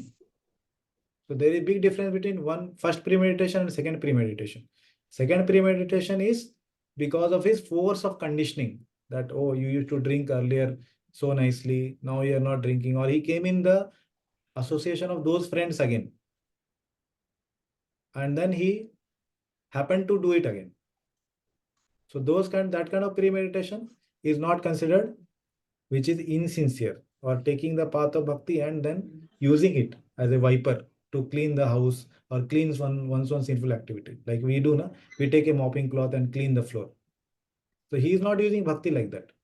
The person who is crooked mentality, he knows, oh, I will make it dirty and again I will clean it with phenyl. So he is not having that mentality, who is having vasanas preconditioning and premeditation due to vasana. So these two things we have to differentiate and understand. Okay, so many things we discussed.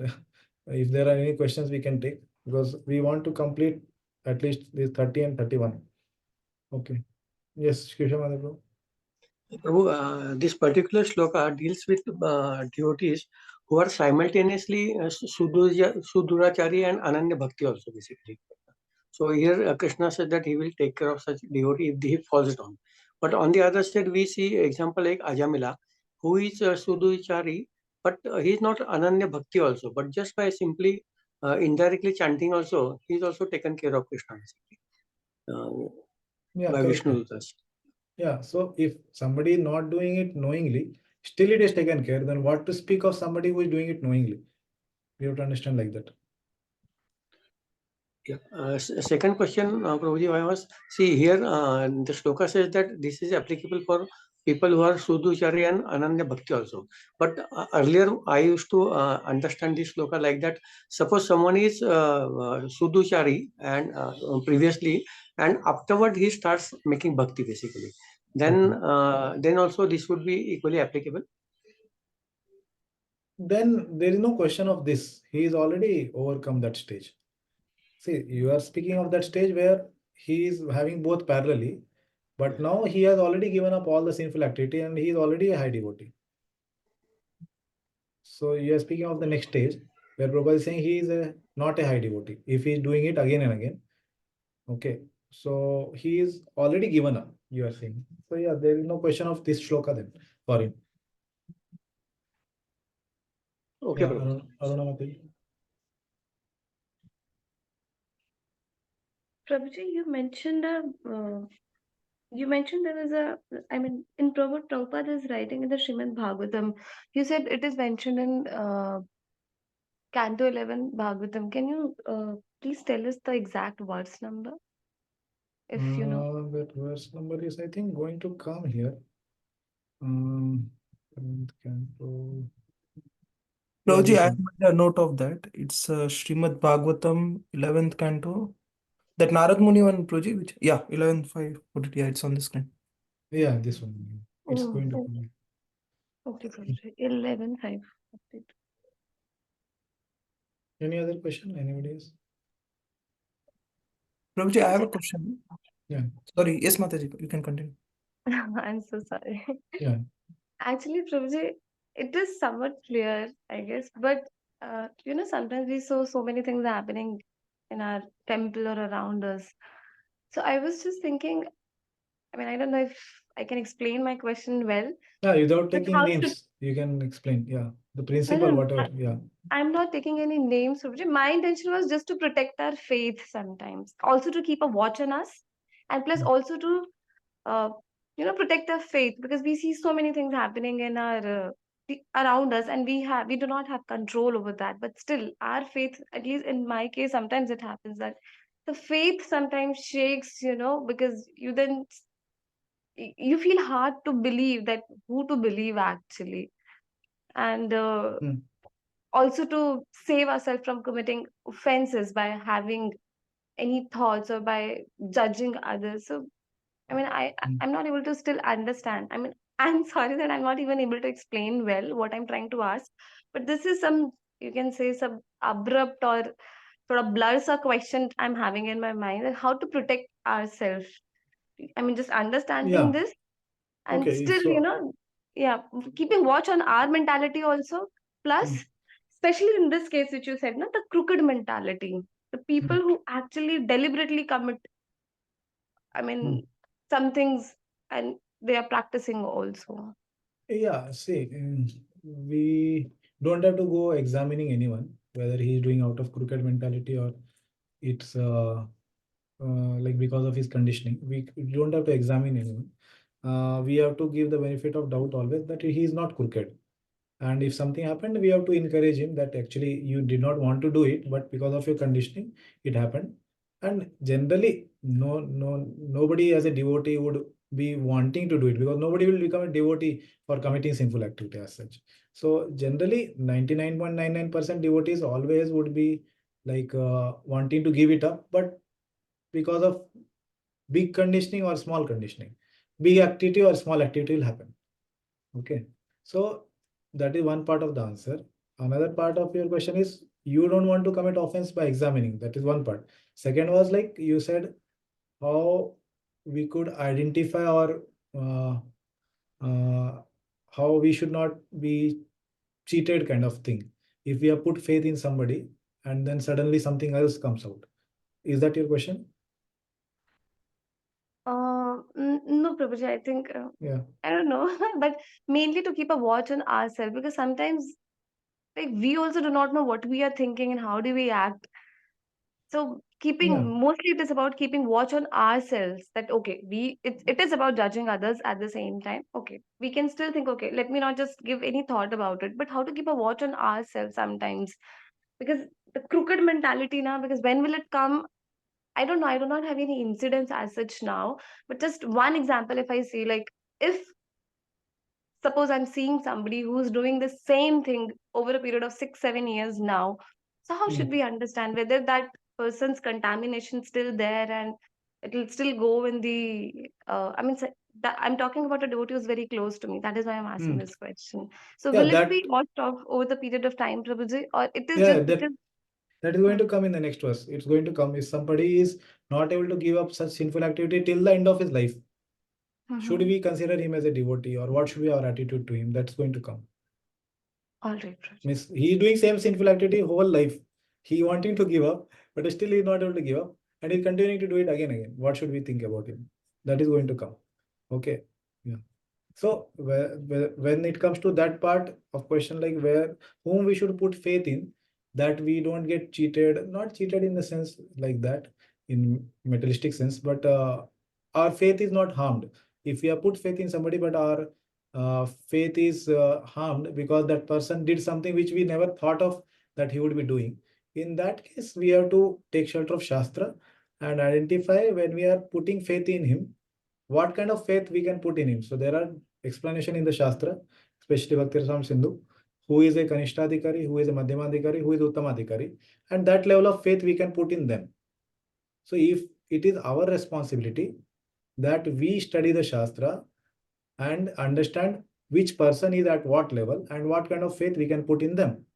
It is not exactly their responsibility or society's responsibility to mark, okay, this category of people are in this color of dress is in Uttamadhikari, this color of dress is Madhyama, this they will not be doing it for us.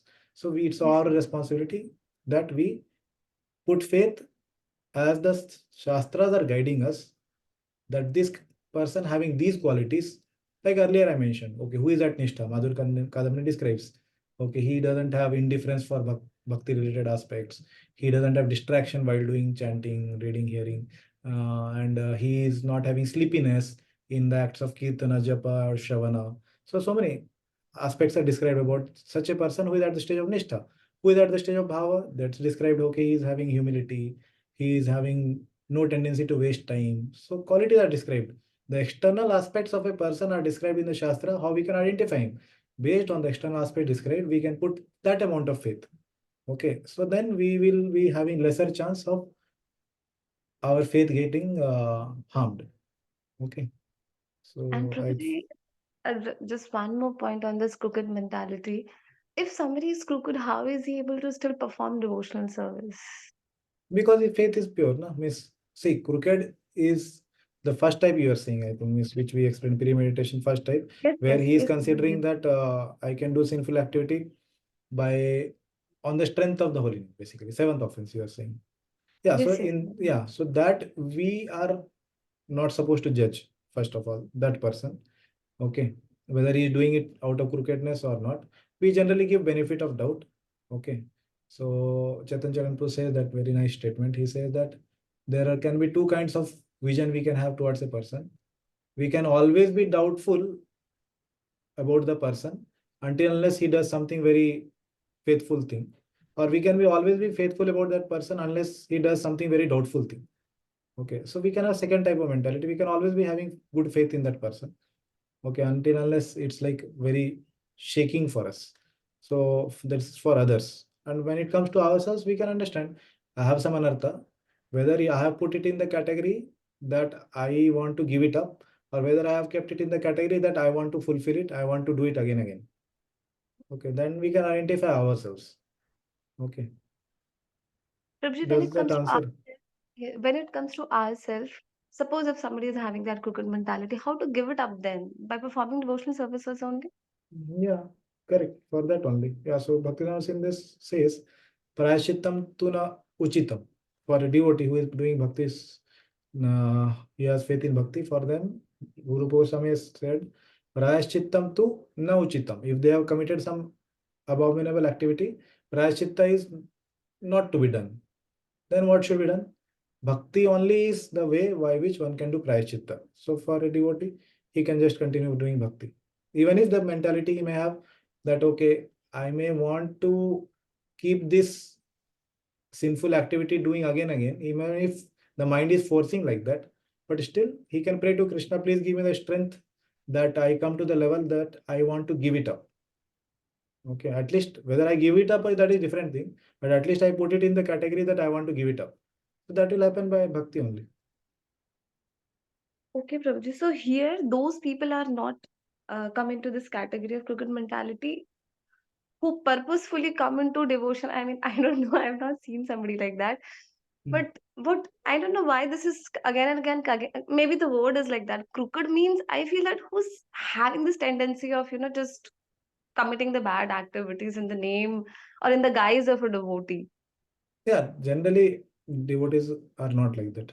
Yeah. Right, So, right. yeah. Okay, right. Yes, Pranamati.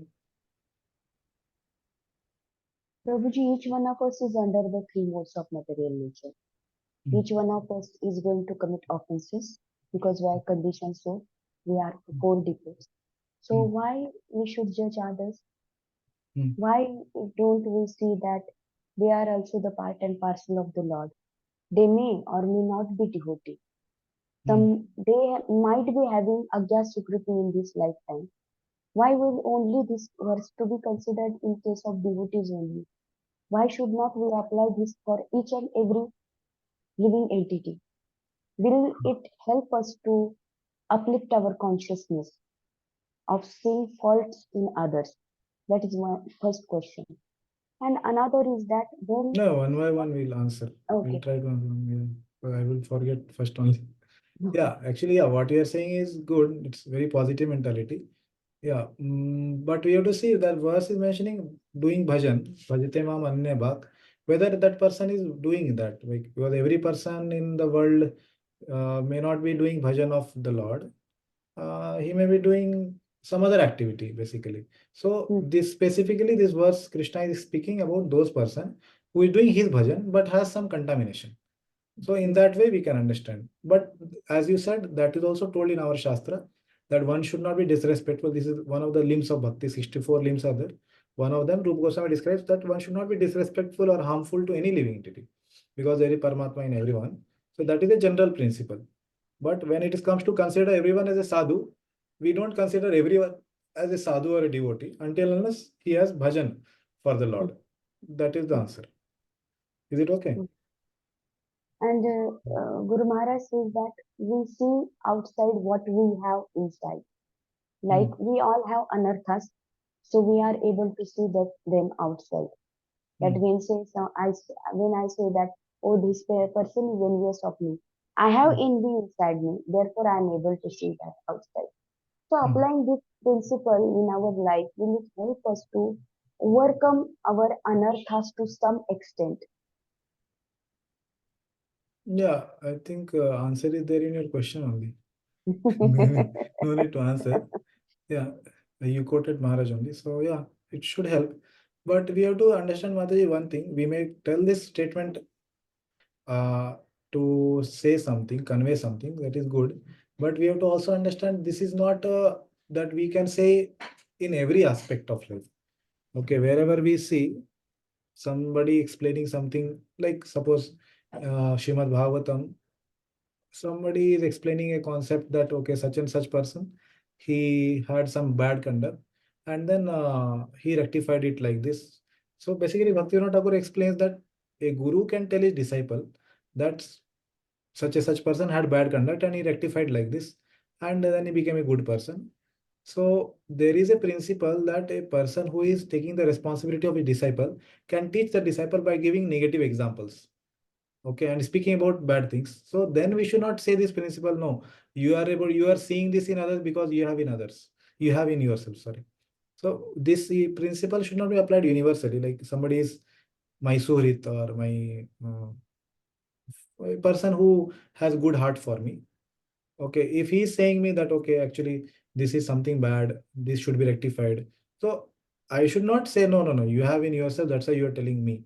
Or if he's saying to anybody else whom he has taken responsibility for, he has good heart for, he may be my friend also. So we cannot apply this principle universally, I think. Okay, it can be applied in some scope where it is required.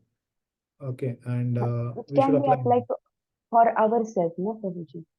It can Not be applied. always. See, not always. Why? Because see, that should be applied when we are thinking that this anartha, I want to keep doing it. I don't want to give it up. But when it comes to that, okay, I want to give up and I'm trying to be sincere. Because if we don't consider it for ourselves, we cannot consider for others. If we think that, see, there is self-condemnation, we condemn ourselves. And there is also called self-guilt. Okay, they are both different things. Guilt is like, I want to become positive. And self-condemnation means it's like you can never become positive. You are good for nothing. So we should not be like that. Okay. So we should not be in that zone. But we can be having that understanding that, yeah, self-guilt, but of the healthy category. Okay. We want to overcome this guilt and we want to become positive. Okay. In that way, we have to apply. That is my understanding. You can discuss with other senior devotees if you want. Thank you. Thank Okay. you. Yeah. It's the right understanding. Okay, Yamuna will ask you. Last question we will take. Hare Krishna, Prabhuji. Prabhuji, when I was thinking about this verse, Chota Haridas example came to my mind. So in that case, here we can see that Lord is accepting even a person who is committing any sinful activity or bad conduct. But Yeah. in case of Chota Haridas, of course, the bad conduct was just mentally it was done. But we can see that Lord didn't accept Chota Haridas, and so how to understand this? Yeah, Prabhupada answered that question. He told Chaitanya Mahaprabhu can do it, but I cannot do it. So Prabhupada himself answered that question when it was asked. So Chaitanya Mahaprabhu can take that strict role, but Prabhupada said that I have to, I am not like Chaitanya Mahaprabhu, he said basically, and I have to accommodate them. Okay, so here we can understand, yeah, as a Supreme Personality and to set example, Chaitanya Mahaprabhu is taking that role of being very strict. But at the same time, as super soul in the heart of other devotees, he is inspiring them to take care of him, to give him some service, to engage in Krishna Katha. So they send him to Sachimata and tell her about the Lord Chaitanya's pastime in South India. So he is inspiring also in their heart. So we have to see both the roles he is playing, right? We cannot just take one side of him and he is very strict. So as a person who has to set example, he has to be strict. Okay, that's what I told. As a manager, one may have to officially take a decision which is strict, but personally, he should make sure that he is not hurt so much that he gives up bhakti. So it's basically because of Lord Chaitanya Mahaprabhu's, like, he came as a devotee and as a sannyasi, so he was strict. And I don't know that. I don't know. I have not read anywhere. That's not explained in my. I have not read about it, so I cannot answer why he did like that. Okay, yeah, thank you.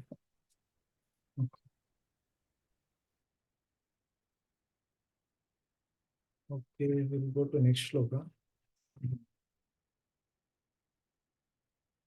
31.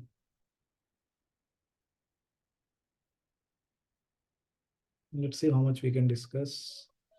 Shipram bhavati dharmatma sashvat shantim nigacchati Vanteya prati janihi name bhakta pranashyati. Okay. Arun Prabhu, please read. He quickly becomes righteous and attains lasting peace. O son of Kunti, declare it boldly that my devotee never perishes. Yeah, so now Lord Krishna is saying, okay, so there may be occasional or accidental sins committed for that person. So the person was saying in previous purport that, oh, should I consider him as a devotee in one part where he is doing bhakti and not in that part where he is not doing bhakti? So whether this bhakti process will act on him, does he become righteous? Such kind of questions may be there. So Lord answering all those questions, he says, Shipram means very quickly, very soon, he becomes righteous. Okay.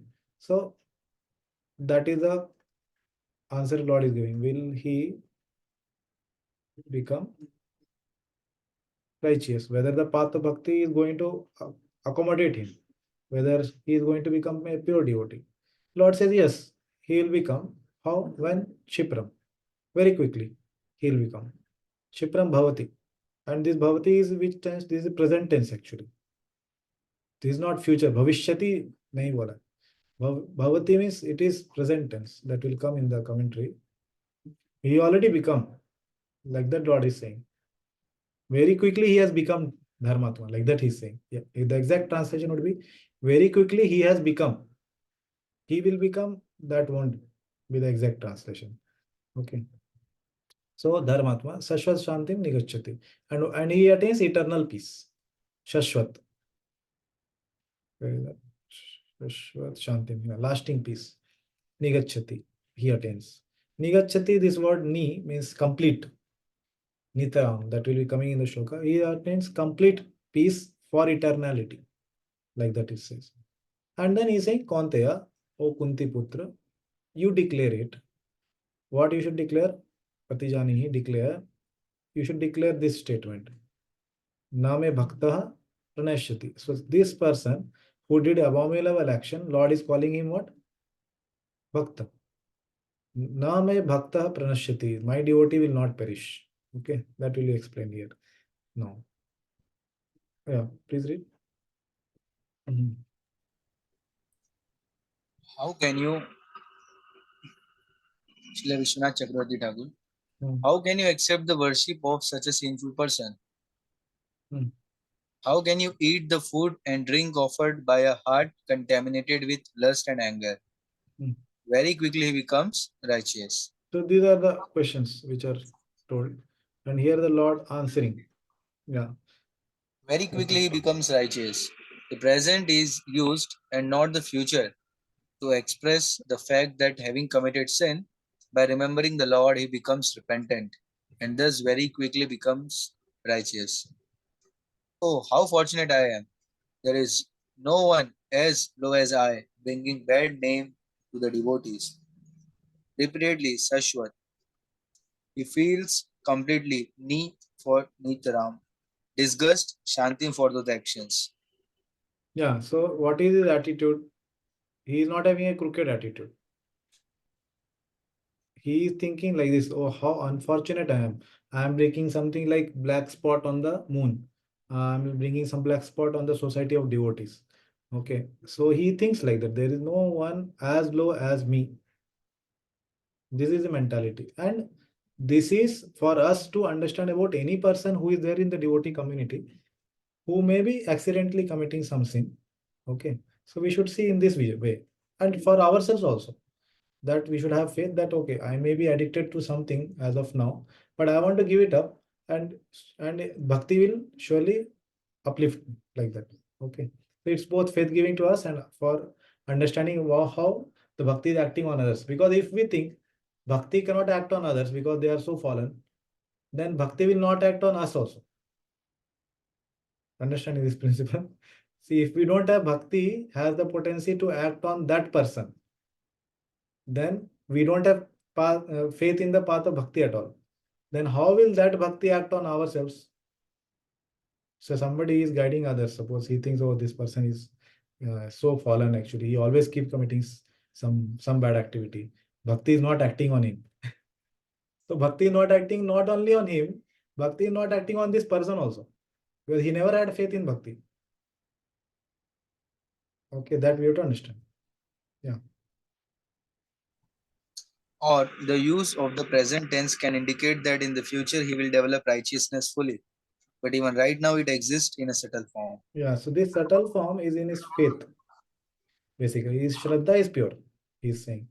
His faith is pure. He doesn't want to commit that activity again. He has understood that is anartha and I want to give it up. Yeah, so example is given. Yeah, great. After taking medicine, through the destructive effects of fever or poison remains for some time.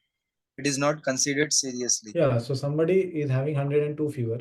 You measure it and then you say, oh, 102, I will give him paracetamol. You give him paracetamol, then he takes the medicine. And then again you take the thermometer and measure. Oh, still it is 102.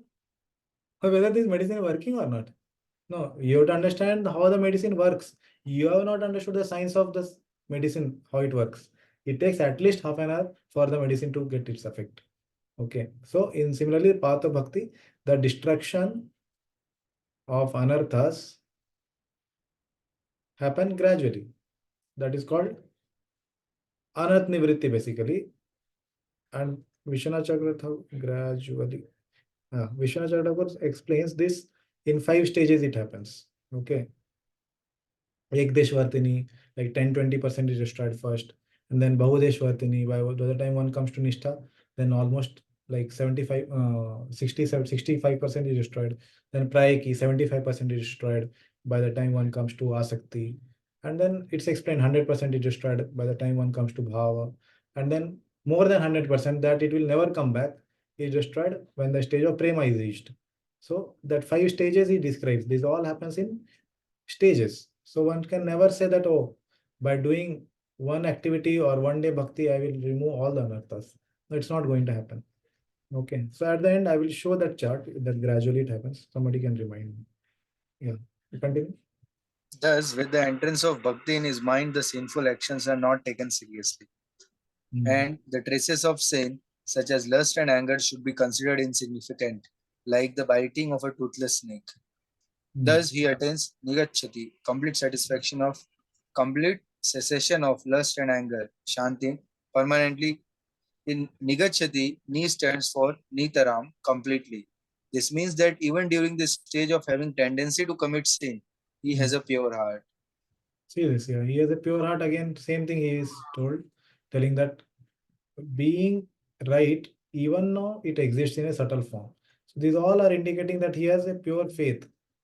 Okay, he has taken up to path of bhakti, but his anarthas are not fully gone. He has some conditioning because of past samskaras, whatever. Okay, so all these are indicating that. And yeah, here at the same time, there is this anarthas are considered like snake only. They are again biting him, but it is toothless snake.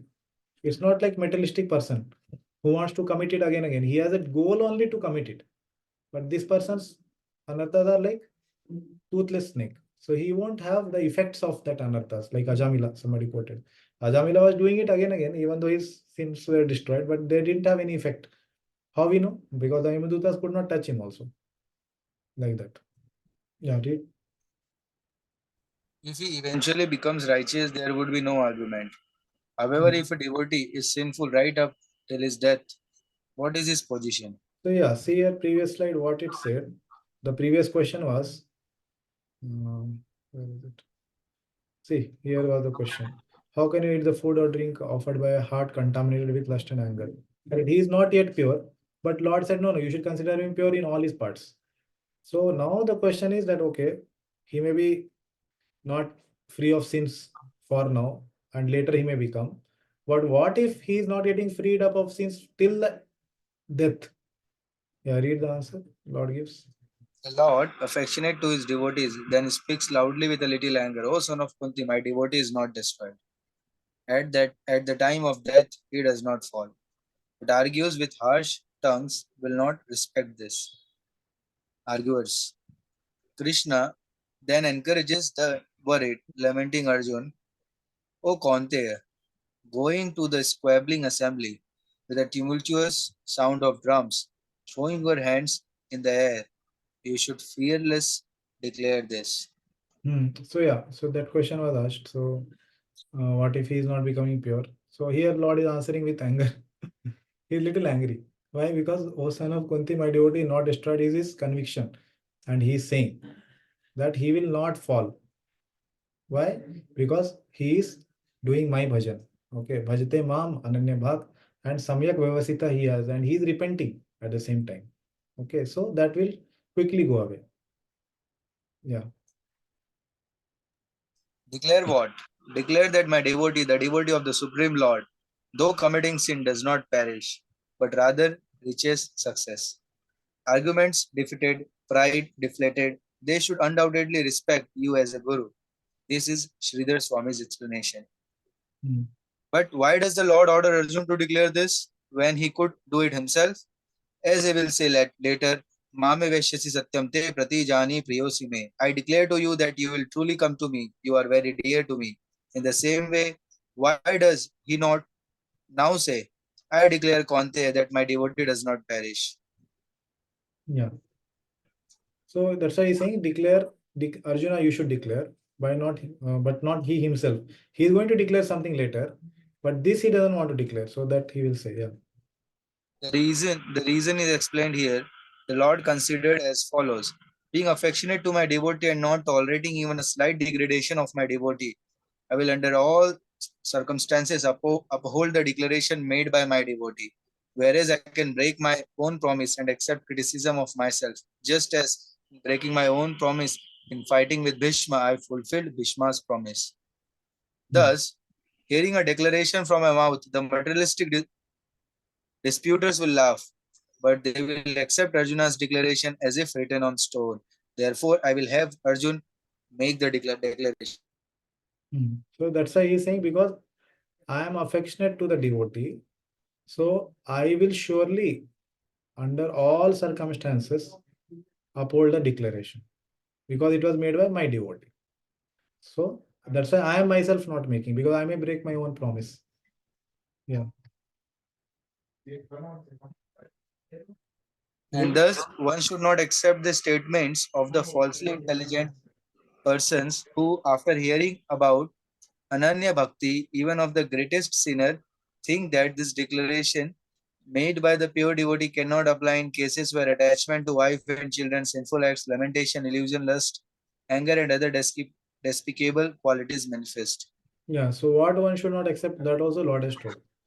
He told the Siddhanta, at the same time he's telling what doubts may be there, and that doubt should be cleared. What one should not accept the statements of falsely intelligent person. What is that?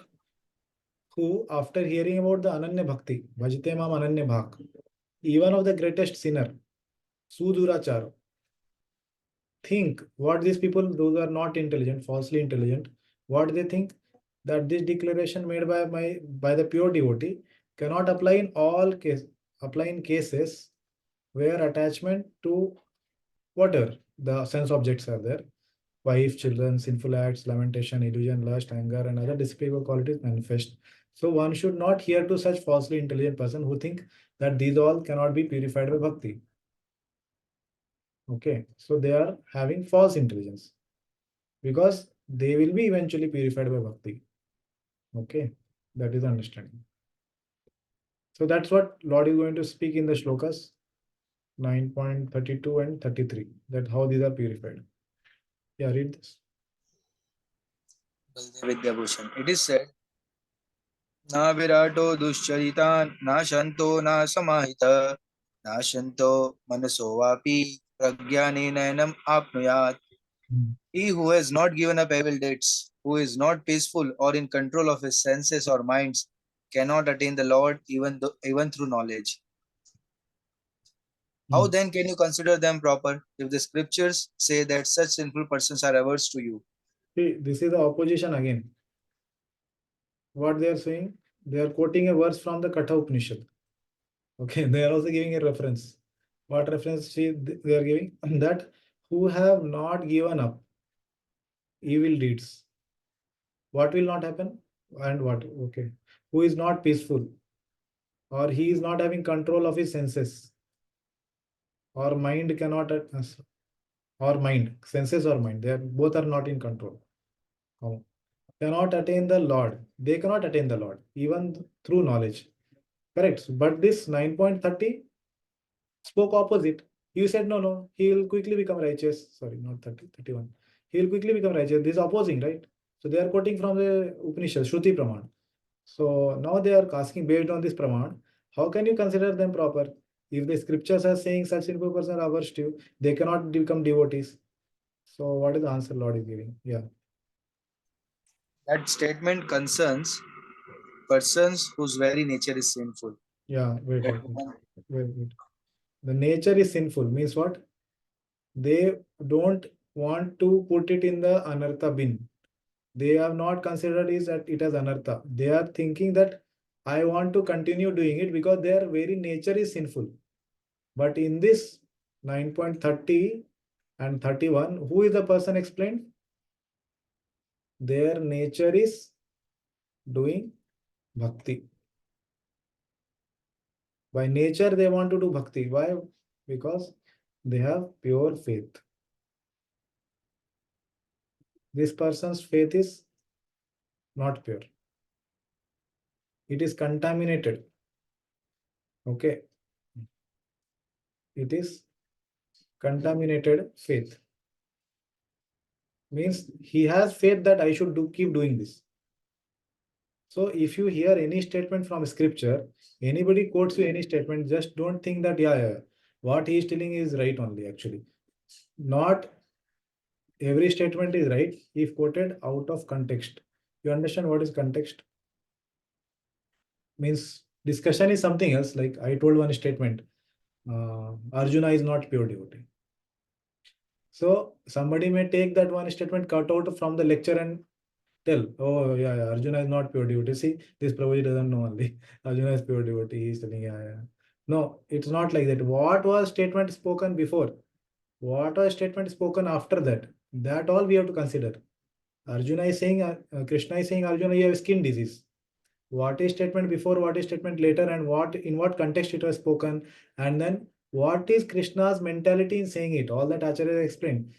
So there it is explained that Krishna is considering the people as Arjuna as the representative of the conditioned souls. Arjuna himself is pure devotee. So we cannot take it out of context and then apply anything anywhere. So we may hear many things in the lectures, or we may hear many things in the scriptures, or read many things. But if we are going to use it anywhere, then sorry, you are misapplying the statement. You cannot use anything anywhere. Okay, it is not like that.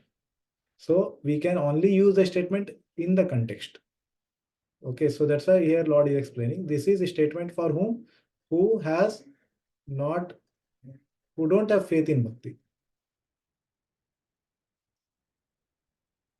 Okay, they don't have faith in bhakti. But we are talking about whom? Who have faith in bhakti. Okay, we'll just complete this and then we'll pause this. How much is there? Yeah, 4 more slides. Let us complete 4 more slides. Yes, Prabhu. But one who exclusively worships me is purified of his incidental sinful acts by me, the Lord of all beings, who am most purifying, because I hold that devotee in my mind. Yeah. He then very quickly becomes steady in proper conduct, dharmatma, continually repenting his previous acts, he attains complete cessation of all those sinful acts which are obstacles to remembering me. The Smartas will not consider such a person proper if he has not performed atonement rites. Controlled by attraction to his devotee, the Lord then replies with slight anger, O son of Kunti, going to that assembly of Smartas, declare, my exclusive devotee, if he commits sinful acts out of negligence, is not destroyed. He does not become separated from me and attain misfortune, rather purified by me who am most purifying, he shines with qualification to attain me. Yeah, so this is what Lord is wanting Arjuna to declare. This was told earlier. Yeah. So this verse we read earlier, Prabhupada quoted this, Swapad Mula, that indeed if such a person, surrendered soul, accidentally commits something, the Supreme Lord who is seated within the heart, he takes away the reaction of such sin. Somebody may ask, oh no, will he get not reaction? Okay, he may be devotee, but he is doing sin. Will he not get the reaction? No, no reaction. Why? Who is taking away? Lord is taking away. When does he take away? Immediately. What is the example given? The biting of a snake without tooth. Okay, that was explained. Snake bite. Okay. Yeah, read. What was said was in relation to Smarta atonement, which is meant for those following Smarta rules, those other than my exclusive devotees. But remembrance of me is effective as atonement for my devotees. The Lord addresses Arjuna as son of Kunti to indicate that this claim should be announced by a person of noble family rather than a bad family. Yeah, so he is saying him as Kaunteya. Why did he say Kaunteya? That is explained in this point. But yeah, and then one more thing very important, that what is atonement for a devotee? Remembrance of Lord. Okay, that is itself atonement. Okay, not any other path like karma path. They may go to some astrologer and take some ring for atonement or do some yajna to do atonement. But those all things are not required for a devotee. Atonement for devotee is just remembrance of the Lord and performing the 9 limbs of bhakti basically. That's what. Okay. So we can read Prabhupada's purport next time and we'll pause here. And if any questions are there, we'll take next time. Okay. So thank you very much for joining. So Srimad Bhagavad Gita ki jai, Srila Prabhupada ki jai. So tomorrow we'll meet and complete this chapter.